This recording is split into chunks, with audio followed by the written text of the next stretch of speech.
Sa pagpapatuloy ng anunsyo ni Kuya, Ang bilang ng official housemates ay wala. Pero ano mangyari? Kayong lahat ay pawang mga house guests lamang.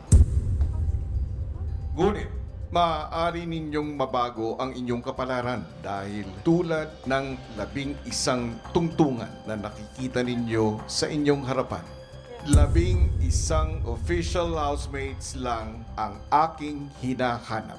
At sa buong linggo, malalaman natin kung sino ang karapat-dapat na mapabilang dito. At sa unang gabi ninyo sa aking bahay, isang task ang ibibigay ko na kaugnay nito. Sa loob ng 1 oras, dapat kayong makabuo ng isang makabuluhang paraan para alamin kung sino ang magiging unang 3 official housemates ng bahay ko.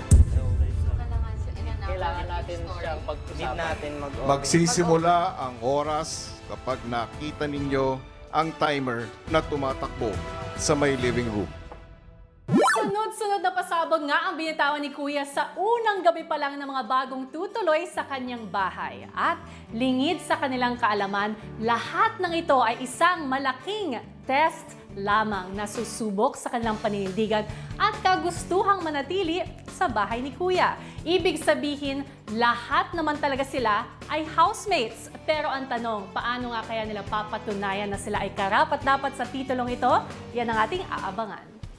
Hello Philippines! Hello world! Doble naman ang pagsubok na kailangang harapin ni Patrick dahil sa kanya naman nakasalalay kung makakapasok pa ba ng bahay ang partner niyang si Ding Dong. Kung paano, Pilipinas sa Team Online, panoorin natin. Kanina lang, ang saya-saya pa nating lahat, ano? Ngayon, isip. Habang abala sa pagpaplano ang iba, si Patrick hindi naman mapakali. Humahanap ng tiyempo para palihim na mabasa ang sulat ni Kuya. Imagine coming here and then leaving right away. May isang twist. Samantala si Dylan may naisip na paraang makakatulong sa kanilang desisyon. Actually, may idea talaga ako. May idea ako paano siya gagawin. Paano? Kasi, syempre, no, hindi pa tayo masyadong magkakakilala. I feel like we need to tell our stories muna. Okay. To determine sino, kung sino yung 3 na ilalagay natin sa unang housemates. Feeling ko dapat decision ng lahat. Sa gitna ng pagpaplano, si Patrick pumasok sa bathroom para malayo sa mga kasama.